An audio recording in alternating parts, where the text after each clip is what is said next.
अस्सलामुअलैकुम, क्या हाल चाल है जी। उम्मीद होगी कि तमाम भाई खैरियत से होंगे।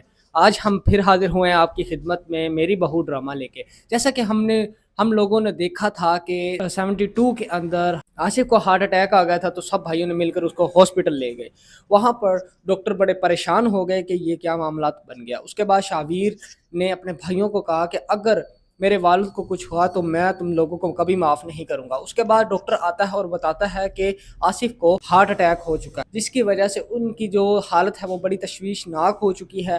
हम कुछ नहीं अभी बता सकते, अभी वो खतरे के अंदर हैं। तो जो शावीर होता है वो बड़ा परेशान हो जाता है। जो शावीर का मामू और आसिफ बहन आ जाती है शावीर के पास और बताती है कि क्या मामला हुआ है। तो शावीर उनको बताता है कि ये वाला मामला हुआ है जिसकी वजह से अब्बू को हार्ट अटैक। तो बात करते हैं आर्यान और अलमीर की। आर्यान और अलमीर बड़े ही ज़्यादा परेशान होते हैं कि हमने ये क्या कर दिया, हमसे बहुत बड़ी गलती हो गई, हमें इस तरह नहीं करना चाहिए था, हमें अपनी बेगमों के हमरा में बैठ कर इस तरह का काम नहीं करना चाहिए था, जिसकी वजह से अब ये नुकसान उठाना पड़ा। डॉक्टर्स आते हैं और बताते हैं कि अब जो आसिफ की तबीयत है बड़ी बेहतर हो चुकी है। इस चीज़ को सुनकर शावीर बड़ा खुश होता है और बाकी भी इत्मीनान का सांस लेते हैं। तो इससे पहले जब आती है ईमान की कॉल शावीर को, तो शावीर बताता है ईमान को कि ईमान, अब्बू को हार्ट अटैक हुआ था जिसकी वजह से अब वो थोड़ा सा बेहतर हो चुके हैं। तो बात करते हैं महक और फबीहा की।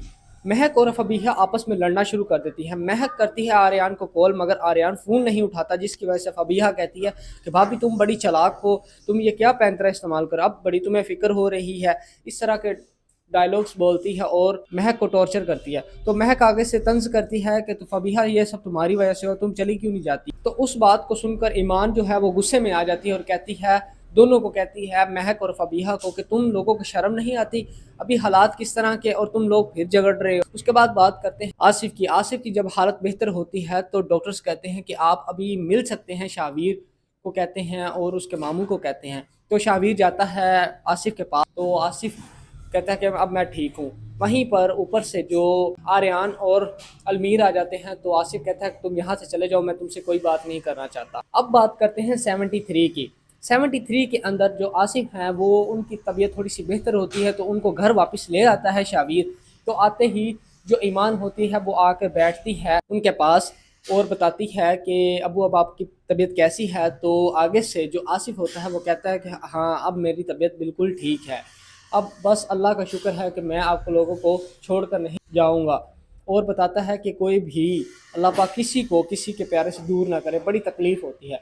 उसी के बाद अलमीर और आर्यान आपस में बैठे बात कर रहे होते हैं, तो फबीहा वहाँ पर आती है। अलमीर को कहती है कि तुम जिसने तुम्हारी बेगम की बेइज्जती की है तुम उसके पास बैठे हो, तो यहाँ से उठो हम चलते हैं। तो अलमीर कहता है कि फबीहा तुम जाओ। फबीहा वहीं खड़ी रहती है और गुस्से की निगाह से देखती है। तो अलमीर होता है वो बड़े तंज के हालात में कहता है, गुस्से में आके कहता है तुम यहाँ से जाओ।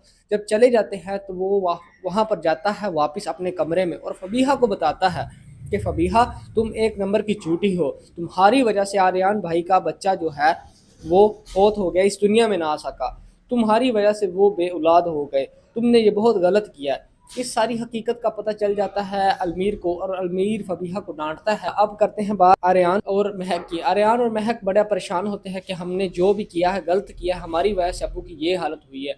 अब वो जाते हैं अब्बू के पास और माफ़ी मांगते हैं। फबीहा भी जाती है आसिफ के पास और माफ़ी मांगती है, मगर आसिफ जो होता है वो थोड़ा सा तंजी हालात में देख। इसी के साथ ही ये एपिसोड यहाँ पे ख़त्म होता है।